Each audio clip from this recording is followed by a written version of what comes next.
வாழ்க வையகம், வாழ்க வையகம், வாழ்க வளமுடன். குரு வாழ்க, குருவே துணை. ஆசான் அருள் தந்தை வேதாத்ரி மகரிஷி அவர்கள் நம்மோடு சுகமமாக நிறைந்து இன்றைய சிந்தனையை சிறப்பித்து தருவாராக. இன்றைக்கு நாம் சிந்தனைக்கு எடுத்துக்கொண்டுள்ள பொருள் மருத்துவம். தனி மனிதன் தன்னோட உடல் நலத்தை அடிப்படையாக கொண்டுதான் குடும்ப நலம், சமுதாய நலம், நாட்டு நலம், உலக நலம் என்று எல்லா நலன்களும் காக்கப்பெறுகின்றன. இயற்கை அமைப்புப்படி நலமாக இருக்கின்றவாறுதான் இந்த உடல் உள்ளது. மனிதன் தான் உடல் அமைப்பையும் அதன் இயக்க சீர்மையும் அறியாத காரணத்தால் அளவு மீறியும் முறை மாறியும் புலன்களையும் உடற்கருவிகளையும் இயக்கி உடல் நலக்கேட்டை உண்டு பண்ணி கொள்கிறான். கோடிக்கணக்கான சின்னஞ்சிறு செல்களாகிய அணு அடுக்கு நிலையமே நமது உடல். உடலில் ஓடிக்கொண்டிருக்கின்ற ஜீவகாந்தத்தின் விரைவால் அணுக்களும் செல்களும் ஒன்றை மற்றொன்று கவ்வி பிடித்து கொண்டு ஒரே கட்டிடமாக உடல் அமைந்திருக்கின்றது. நமது முறை தவறிய செயல்களாலோ அல்லது வெளியே உள்ள பொருள்களின் அலைகள் மோதுவதாலோ உடலில் அணு அடுக்குகளுக்கு சீர்குலைவு ஏற்படும். அவ்வாறு சீர்குலைந்த இடத்தில் ஜீவகாந்தம் தடைப்பட்டு மின் குறுக்காகும். இதனை ஆங்கிலத்தில் ஷார்ட் சர்க்கியூட் அப்படின்னு சொல்லுவாங்க. இந்த மின் குறுக்கு நிகழ்ச்சி தான் அறிவுக்கு பொருந்தா உணர்வாகவும் வள்ளியாகவும் உணரப்படுதுங்க. இந்த மின் குறுக்கு தொடர்ந்து நீடிக்குமேயானால் இதுவே நோய் என்று பெயரை பெறுகிறது. உடலில் உள்ள எந்த உறுப்பில் எந்த நோய் இருந்தாலும் அந்த இடம் உடலில் ஜீவகாந்தத்தை வீணாக்குகின்ற ஓட்டையாகி விடுகிறது. நோயினால் ஜீவகாந்தத்தின் அதீத அளவிற்கு ஏற்ப நிமிடங்களிலோ ஆண்டுகளிலோ ஜீவகாந்தம் முழுவதுமே வறண்டும் போகலாம். அதன் விளைவாக இரத்த ஓட்டம் சீர்கெட்டு உடல் உறுப்புகள் ஒவ்வொன்றாக செயலிழந்து விடும், மரணமும் சம்பவிக்கும். பொதுவா உணவு, உழைப்பு, உறக்கம், உடலுறவு, எண்ணம் இந்த 5 வகை செயல்கள்ல அலட்சியம் காட்டாம காலத்தோடும் அளவோடும் முறையோடும் இவைகளை நிறைவு செய்து வர வேண்டுங்க. அளவுக்கு மீறியோ முறை மாறியோ இந்த 5 வகை செயல்களை செய்தால் உறுப்புகளிலும் புலன்களிலும் உள்ள செல்களின் அடுக்கு சீர்குலைவு.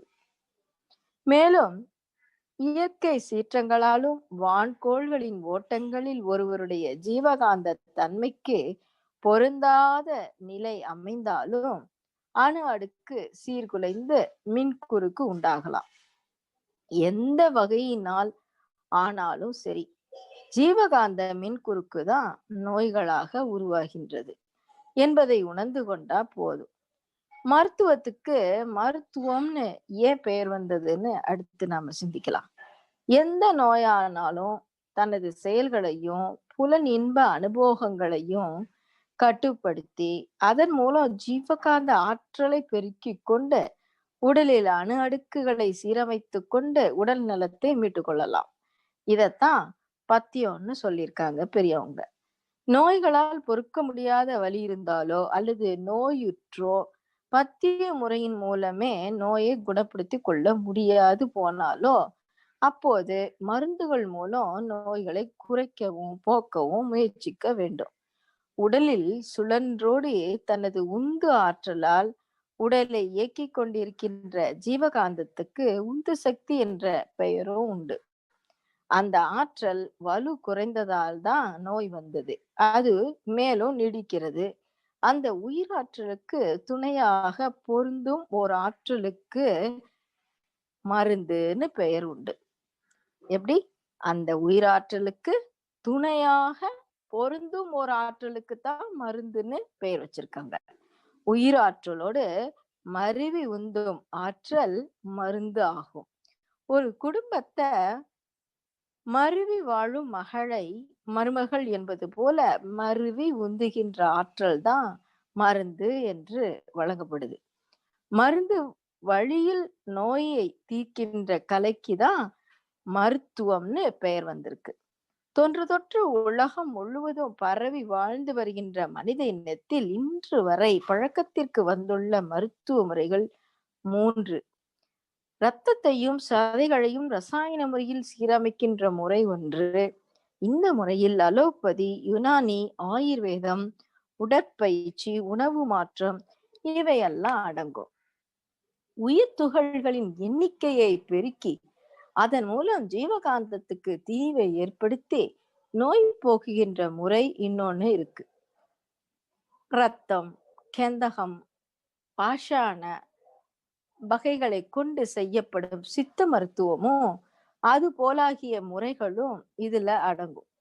ஜீவகாந்தத்தின் தன்மையை மாற்றுகின்ற அந்த காந்த அலைகளை ஊட்டி நோய் தீர்க்கும் முறையும் ஒன்று இருக்கு. அது ஹோமியோபதி. உளப்பயிற்சி, பிரார்த்தனை முதலியனெல்லாம் இதுல அடங்கும். ஆக மருத்துவத்திற்கு 3 முறை உள்ளன. ஒன்று சதைக்கு மருத்துவம் செய்யறது, மற்றொன்று உயிருக்கான சிகிச்சை, 3வது ஜீவகாந்தத்திற்கு சிகிச்சை செய்வது. ஒவ்வொரு மருத்துவத்திலும் மற்ற மருத்துவங்களின் பயனும் மறைமுகமாக ஓரளவில் செயலாகும் என்பதையும் நாம நினைவுபடுத்திக் கொள்ள வேண்டும்.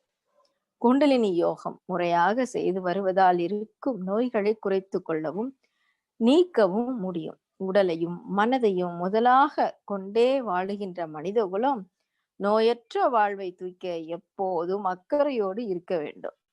நோய் இல்லாமல் வாழ வேண்டும் என்று நினைப்பதும் அதற்கேற்ற முறையில் ஒழுகுவதும் சுயநலமாகாது. உடல் நலமாக இருந்தால் பிறருக்கு பழுவில்லை, பிறருக்கு உதவியும் செய்யலாம்.